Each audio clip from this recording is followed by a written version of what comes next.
빌립보서 4장 6절.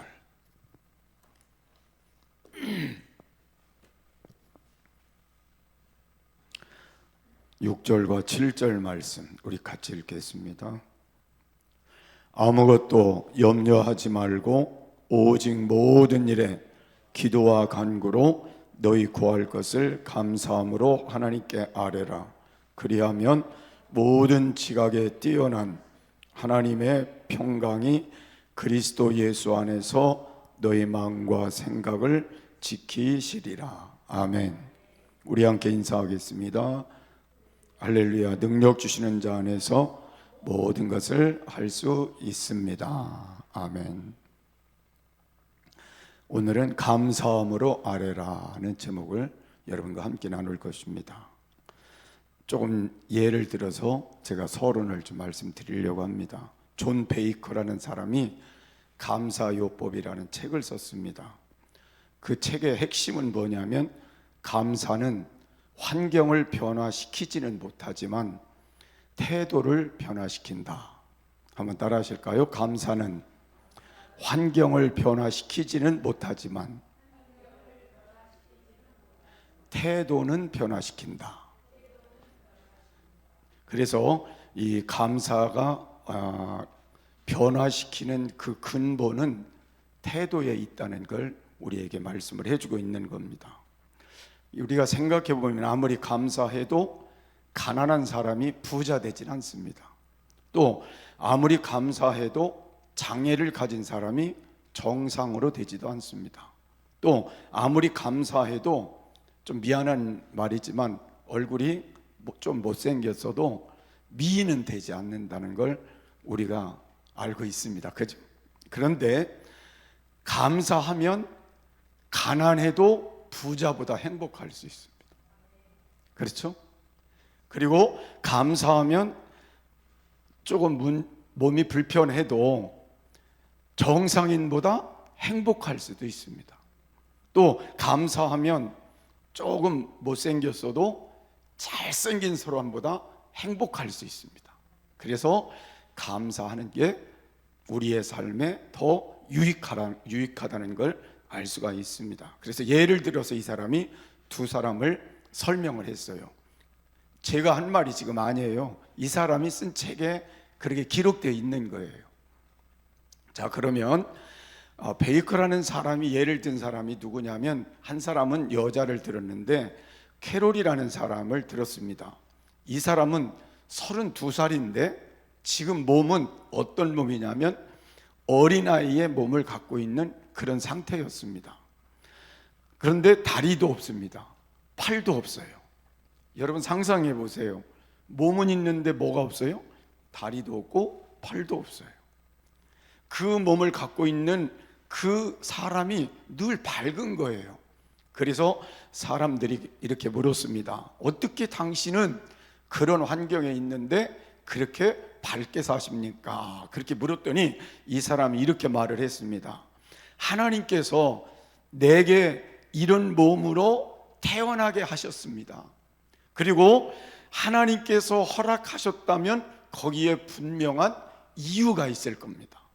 그리고 이것을 내가 깨닫고 나니 마음속의 불평과 원망이 사라지고 하나님을 찬양하고 감사할 수 있습니다. 그리고 나는 새로운 인생을 지금 살고 있습니다. 근데 그분이 그 몸을 가지고 찬양을 해서 하나님께 영광을 돌리는 삶을 사는 거예요. 이 우리 상상 밖에 참 귀한 일이잖아요. 자, 또 한 사람은 남자입니다. 이 사람의 이름은 안드레아 보티지라는 사람인데 10살 때에 공에 맞아서 눈 둘을 잃어버렸습니다. 그러면 눈 둘이 보이지 않으니까 얼마나 불편하겠어요. 근데 이 사람은 이렇게 말을 했습니다. 시력을 잃은 것을 슬퍼하는 데는 일주일이 걸렸습니다. 그러나 슬픔을 이길 수 있었고 현재 상황을 인정하고 받아들일 수 있었고 다행히 이런 상황마저도 감사할 수 있었습니다. 그리고 한 말이 있습니다. 시력을 잃고 난 후에 열심히 내가 공부해서 변호사가 됐고, 그리고 너무 노래가 하고 싶어서 성악을 전공해서 성악가가 됐습니다. 환경을 뛰어넘는 삶을 살면서 하나님을 찬양하는 복음의 성악가로 하나님의 일을 하게 됐습니다. 저는 이 사람 얘기를 지금 여러분에게 소개하면서 이게 참 쉽지는 않은 일일 것이다, 그런 생각을 저도 합니다. 근데 이 사람이 감사했다면 우리 환경에는 감사하고도 남을 것이다. 저도 가만히 생각해 보면 이런 고통의 문제가 한 일주일 지나니까 내 마음속에서 그게 완화가 되더라고요. 그리고 감사함으로 기도하게 되더라고요. 더 큰 일보다 그래도 감사하다는 생각이 더 많이 들더라고요. 그리고 지금은 감사함으로 기도가 자꾸 되더라고요. 그게 우리 안에 하나님의 역사를 만들어 갈 수 있는 계기가 되는 게 아닌가 싶어요. 우리 여동생이 저한테 전화가 왔어요. 오빠, 많이 힘드시죠? 나 무슨 얘기인지 모르는, 하여튼 많이 힘드시죠? 아니, 힘들 건데요. 아니야, 괜찮아. 내가 도와주지 못해서 죄송해요. 뭐를? 그랬더니 내가 힘든 부분을 도와주지 못해서 미안하대요. 저는 그 소리를 들어가면서도 감사했어요. 아, 그래도 여동생이 나를 이해하는 마음을 가지고 위로하는 말을 해주니 감사하다. 근데 나는 그 이전에 벌써 모든 문제를 감사함으로 바꿔서 가고 있으니까 하나님이 하실 일을 바라보면 어떨 일을 하실지 모르잖아요. 그게 더 큰 감사가 되는 거예요. 그래서 여러분, 오늘 우리가 이 말씀을 여러분과 나누면서 오늘 본문에 뭐라고 말씀하고 있어요? 감사함으로 하나님께 아뢰라 그랬어요. 그러니까 오늘 이 감사함으로라고 하는 이 말의 뜻은 뭐냐면 유카리스티스라는 말인데, 이 말의 뜻이 모든 것을 선하게 이루어 주실 하나님을 확신하며 그 뜻에 순종하는 태도를 의미한다 그랬어요. 그러니까 모든 것을 하나님이 합력하여 선하게 이루어 주실 것을 믿음으로 바라보고 기도하라, 그런 말이거든요. 그러니까 여러분이 감사함으로 하나님께 아뢰라, 이 말은 뭐예요? 모든 것을 합력하여 유익하게 이루어 주실 하나님을 바라보고 기도하라는 거예요. 그럼 여러분, 이게 맞아요? 틀려요? 맞죠? 그래서 오늘 여러분들이 감사함으로 아뢰라, 이 말씀은 우리에게 축복된 말씀인 걸 알 수가 있습니다. 자, 그러면 감사함으로 아뢰면 어떤 역사가 일어나느냐? 첫 번째, 따라하시죠. 응답을 얻습니다. 응답을 얻습니다. 제가 또 예화를 하나 드릴게요.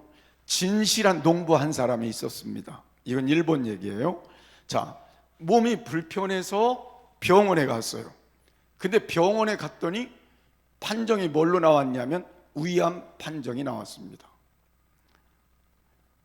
이 사람이 생각할 때 그런 생각이 들었어요. 나는 그래도 진실하게 살았고 신앙생활 바르게 했고 깨끗하게 살았고 경건하게 살았는데 왜 나한테 이런 병이 들었을까? 처음엔 원망스러웠어요. 근데 원망하는 마음으로 기도하는데 하나님이 성령을 통해서 마음에 어떤 마음을 주셨느냐 하면, 하나님은 원망 기도보다 감사 기도를 들으신다. 성령께서 마음에 그 마음을 주셨어요. 그래서 그때부터 이 사람이 하나님께 기도를 바꿨습니다. 감사 기도를 바꿨는데 오늘까지 건강하게 지낸 것이 감사하다. 그 다음에 오늘까지 농사를 잘 지은 게 감사하다. 죄를 지었지만 하나님이 참아주셔서 감사하다. 가정을 하나님이 끊임없이 지켜주시고 은혜를 베푸셔서 여기까지 이르게 하신 게 감사하다. 자녀들을 건강하게 지켜주시고 잘 길러주셔서 감사하다. 이 감사거리를 찾아서 수없이 하나님 앞에 기도를 하니까요, 감사거리가 막 솟아나는 거예요. 그래서 이 사람이 그 감사를 계속해서 하면서 기도하였는데 어느 날 성령이 그 마음에 확 임했습니다. 성령이 임하여서 여기가 뜨겁게 역사가 되었는데 병원에 갔더니 위암이 사라져버렸어요. 이거는 현실 속에도 일어날 수 있는 하나님의 기적이잖아요. 오늘도 그런 분들이 얼마나 많아요. 그래서 나는 여러분들이 하나님 앞에 기도하는 이 모습에서 응답받는 기도는 뭐예요? 어떤 상황이든지 뭐 하라는 거예요? 감사함으로 아뢰라는 거예요. 그러면 하나님 뭐 주셔요? 응답 주신다. 이게 성경이에요. 감사함으로 아뢰라. 그럼 하나님 뭐예요? 응답 주신다. 아멘. 그래서 여러분이 오늘부터 해야 될 일은 하루에 10번이고 20번이고 100번이고 하나님 앞에 원망과 불평할 요인이 생기면 우린 뭐 하라는 거예요? 감사함으로 아뢰라. 감사함으로 아뢰라는 말이 뭐라고 그랬어요? 모든 것을 합력해서 선하게 이루실 하나님을 바라보는 태도를 가지고 그렇게 기도하라는 거예요. 자, 본문 6절의 말씀을 그렇게 말씀하고 있습니다. 아무것도 염려하지 말고 오직 모든 일에 기도와 간구로 너희 구할 것을 감사함으로 하나님께 아뢰라.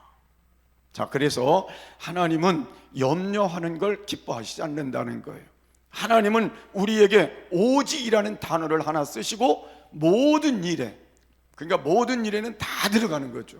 좋은 일도 들어가고 나쁜 일도 들어가고 위험한 일도 들어가고 위기도 들어가고 모든 일에 뭐요? 기도와 간구로 너희 구할 것을 감사함으로 하나님께 아뢰라. 근데 우리는 이 성경을 늘 읽어요? 안 읽어요? 늘 읽어요. 설교도 수없이 여러분 듣고 저도 해요. 그런데 제가 이 말씀을 깨닫고 보니까 너무 신기한 거예요. 아, 그러네. 우리는 염려할 것이 너무 많아서 맨날 염려만 했는데 하나님은 우리 보고 그렇게 하지 말라고 하시네. 뭐 하라고요? 기도하고 간구하고 그리고 감사함으로 하나님께 아뢰라. 하나님이 합력하여 선하게 해주실 걸 믿음으로 그냥 기도해라. 그럼 하나님이 그 뒤에 뭘 주시고요? 평강으로 우리의 마음과 생각을 지켜주신다. 이제 설명할 거예요. 자, 그러면 우리가 이 말씀을 가만히 생각해 보면 이제 우리가 선택할 일은 딱 하나밖에 없습니다. 뭐예요? 감사함으로 기도하는 것. 제가 늘 말씀드리지만 바울과 실라가 정말 복음을 전하다가 옥에 갇혀요. 깊은 옥중에 갇혀서 착구에 쇠사슬에 매이고 옥문은 그냥 잠겨있고 그 음침한 그 감옥에 있는데 여러분 거기서 우리 같으면 원망하고 불평할 일들이 그 안에 있는 거 아니겠어요? 우리 삶이 그렇다면 감옥과 같은 그런 삶이라면 그런 구덩이 우리가 깊은 그런 곳에 들어가 있다면 수렁에 있다면 여러분 우리는 원망할 수밖에 없잖아요.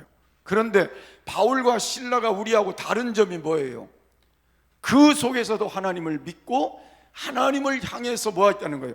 감사하고 기도했다고 하셨잖아요. 그랬더니 하나님이 어떻게 하셨어요? 옥터를 흔들고 옥문을 열고 착고가 풀리고 자유몸이 되고 구원의 역사가 일어나고 하나님의 기적을 만들어 주셨잖아요. 그래서 여러분 우리가 감사의 기도를 어떤 환경에서도 하게 되면 하나님이 그때부터 우리의 묶였던 문제들이 풀어지는 역사가 일어나게 된다는 거죠. 착고가 풀리듯이 풀어진다는 거예요. 열려진다는 거예요. 그리고 하나님이 축복의 문을 함께 여신다는 거예요. 그러면 여러분 오늘부터 감사함으로 기도하는 게 맞는 거예요. 그렇게 기도하면 모든 병도 물러가게 하실 거 아니겠어요? 치료해 주실 거 아니겠어요? 그것도 감사한 일이잖아요. 그래서 여러분이 오늘부터 이렇게 기도하는 축복이 여러분 속에 다시 세워지기를 주의 이름으로 축복합니다. 두 번째로 따라하시죠. 감사함으로 아뢰면 평강을 얻게 됩니다. 자, 여기 있는 말씀 속에 제가 예화를 하나 또 더 드릴 거예요. 자, 데일 카네기라는 분이 있습니다. 자, 이분이 우울증에 빠졌어요. 그래서 자기가 너무 힘들고 어려운데 이 머리에 어떤 생각이 들어왔느냐면 좀 생각을 바꿔서 이 병을 치료할 방법을 찾아보자. 그래서 이 양반이 어떤 걸 선택했냐면, 지금부터 귀중한 것을 잃어버렸다고 생각하고 써보자 그랬어요. 귀중한 것, 내게 가장 귀중한 것을 잃어버렸다고 생각하고 쓰는 거예요. 그 중에 이제 몇 가지 예를 들면, 자녀들이 다 감옥에 갔다. 여러분, 자녀들이 다 감옥에 간 거 상상을 이 사람이 이제 하며 쓴 거예요. 자, 그 다음에 자기 부인이 나를 버리고 도망갔다, 쓴 거예요. 건강이 무너져서 중병에 들었다. 사업이 망해서 왕창 빚더미에 앉았다. 그런 것들을 전부 나열해서 써놓고, 그 다음에는 어떻게 했느냐 하면, 각 항목마다 체크를 하면서 내게 일어난 일인가 아닌가를 생각해 보니, 이 일은 일어나지 않았다, 지우고, 이 일도 일어나지 않았으니 지우고, 이 일도 일어나지 않았으니 지우고, 이 일도 일어나지 않았으니 지우고, 그렇게 하면서 모든 것들을 다 지워보니까 나중에 자기에게는 아무 일도 일어나지를 않은 거예요. 그때 이 사람의 생각에 어떤 마음이 들었어요? 부정적인 생각이 아니라 긍정적인 생각이 마음에 들었어요. 아무것도 내게는 일어나지 않았다, 끔찍한 일들이.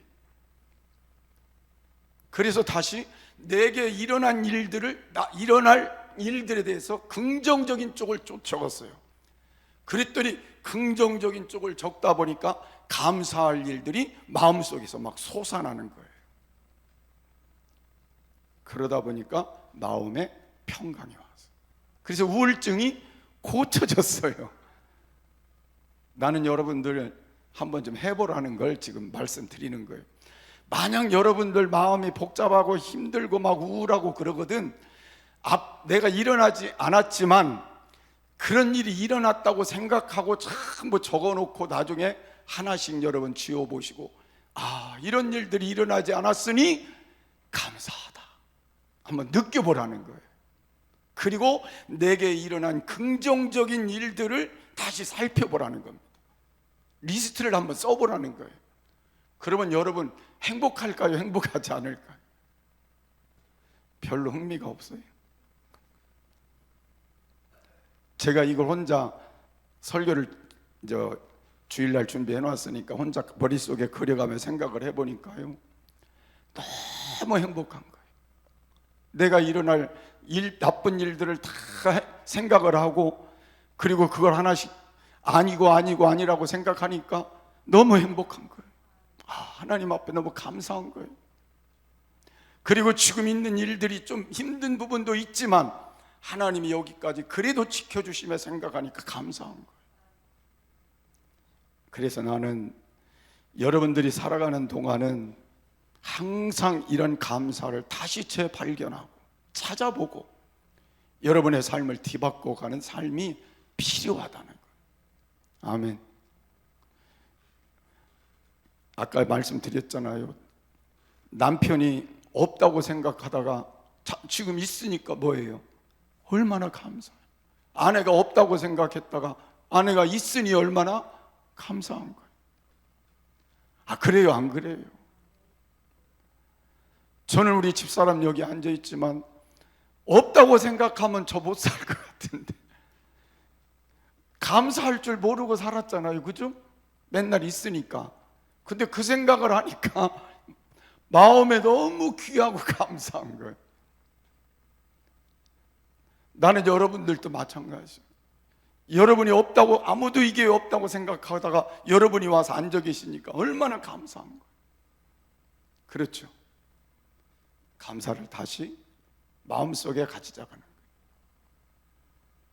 그래서 본문 7절에 뭐라고 그랬어요?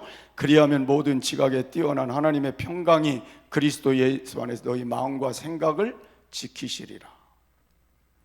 인생은 누구나 평강을 원하기 때문에 나도 여러분들과 평강을 함께 갖기를 원해요. 그래서 오늘 이후에 여러분들이 이 땅을 살아가는 동안 하나님이 주시는 평강을 얻기 위해서 다시 감사를 회복하는 귀한 은혜가 있었으면 좋겠어요. 그래서 우리는 이 세상을 살면서요 100% 만족은 없어요. 어떤 것도 100% 만족할 일은 없어요. 내게 있는 것에 대해서 있음으로 감사할 때 평강을 얻을 수 있는 거예요. 내게 있는 것 있음으로 감사할 때 평강이 오는 거예요. 염려를 중단하고 염려할 것을 감사함으로 바꾸며 살아가고 기도하면 평강이 오는 거예요. 그래서 여러분, 하나님이 나와 함께 하시는지 아닌지, 은혜 가운데 있는지 아닌지를 확인하는 것, 가장 중요한 건 평강이 있느냐 없느냐예요. 나는 하나님이 여러분 안에 계시다면 감사하면서 평강을 얻었으면 좋겠어요. 진짜 은혜를 받았다면 여러분 마음속에 평강이 있었으면 좋겠어요. 그래서 평강이라고 하는 말은 에이레나라는 말로 되어 있는데 마음의 고요한 평화라 그렇게 표현되어 있어요. 내게 평안이 있어야 다른 사람에게도 평안을 주는 거잖아요. 여러분에게 평안이 있지 못하면 다른 사람하고도 평안을 나눌 수가 없는 거예요. 그래서 제일 중요한 게 내 안에 평화를 갖는 거예요.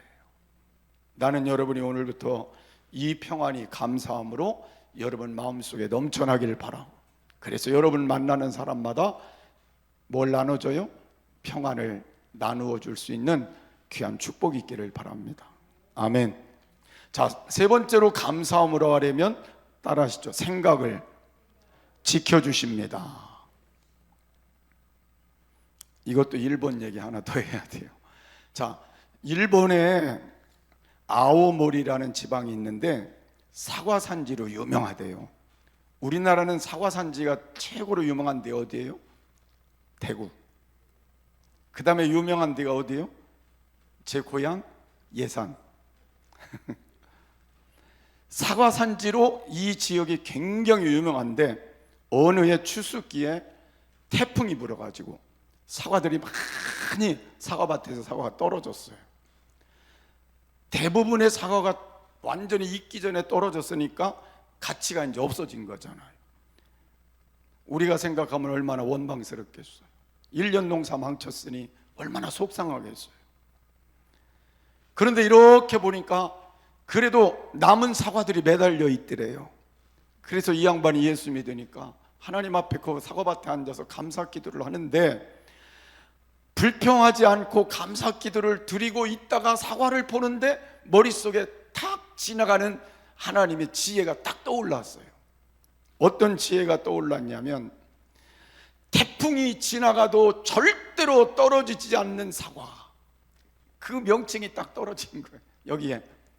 근데 그때가 어떤 철이었느냐면 입시철이라, 일본에도 막 입시 경쟁이 막 한참 그런 입시철인데 이 사람이 머리를 써가지고 태풍이 지나가도 절대로 떨어지지 않는 사과라고 명칭을 하고 밖에다 내놨더니 입시철인데 사람들이 그 사과가 비싼데도 다 사가버렸어요. 그래서 먼저 농사 졌을 때보다 더 많이 수입을 올리게 돼요. 생각을 해보면 감사하지 않았으면 이 생각이 떠올랐을까요? 감사했더니 생각이 바뀌어서 그 생각을 가지고 사과를 내다 팔았더니 대박을 난 거잖아요. 하나님은 이렇게 우리에게 생각을 바꿔도 주실 수 있다는 거예요. 나는 여러분이 감사하면서 기도하다가 하나님이 여러분의 마음과 생각을 지켜도 주시지만 좋은 생각으로도 바꿔주시고 축복된 생각으로도 바꿔주시고 축복된 길로 갈 수 있도록 바꿔주시는 그런 은혜가 있었으면 좋겠어요. 아멘. 그래서 오늘 본문 말씀을 다시 보겠습니다. 그리하면 모든 지각에 뛰어난 하나님의 평강이 그리스도 예수 안에서 너희 마음과 생각을 지키시리라. 여기 지키시리라고 하는 이 말은 푸르레 세이라는 말로 헬라어인데 이 말의 뜻은 호위하리라. 자, 호위한다는 게 뭐예요? 왕이 이렇게 지나가면, 옛날에 왕이 지나가면 뭐예요? 주위에서 지키는 사람들이 있죠. 지금은 대통령이 지나가면 대통령을 경호하는 사람들이 있잖아요. 호위하여 지킨다, 그런 뜻이죠. 적군이 포위했을 때라도 그 적군을 속에서도 지켜주신다, 그런 뜻이잖아요. 자, 하나님께 감사함으로 아뢰면 내 생각으로 되는 게 아니라 하나님이 함께하는 생각으로 모든 것들을 하나님께서 좋게 만들어 주신다, 그런 뜻으로도 해석할 수 있는 거예요. 그래서 저는 하나님이 우리 마음을 어떤 상황에서도 지켜주시면 우리는 승리할 수 있잖아요. 그래서 오늘 하나님 앞에 감사함으로 기도하면 하나님이 여러분의 마음속 깊은 곳에서라도 항상 하나님이 지켜주시는 그 손길이 함께 하셨으면 좋겠어요. 그래서 어둠이 틈타지 않고 나쁜 것들이 틈타지 않고 하나님이 축복하실 것들로 마음이 늘 채워져서 여러분의 사는 동안 하나님의 축복된 길로, 하나님이 원하시는 그 길로 가면서 남은 시간이 더 복되고 행복했으면 좋겠어요. 그래서 여러분, 어려운 일이 우리에게 있을 수 있지만 누가 지키느냐에 따라서 내 인생은 달라질 수 있잖아요. 내가 지키느냐, 하나님이 지키느냐. 나는 내가 지키지 않았으면 좋겠어요. 누가 지켜요? 하나님이 지켜주셨으면 좋겠어요.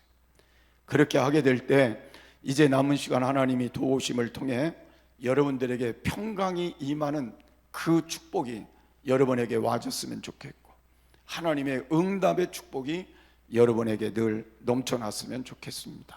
그래서 하나님 앞에 남은 시간 우리가 하나님께 아뢰라, 이 말씀을 여러분 붙들고 다시 기도의 자리에 우리 함께 동참하는 귀한 삶이 되시기를 바랍니다. 아멘.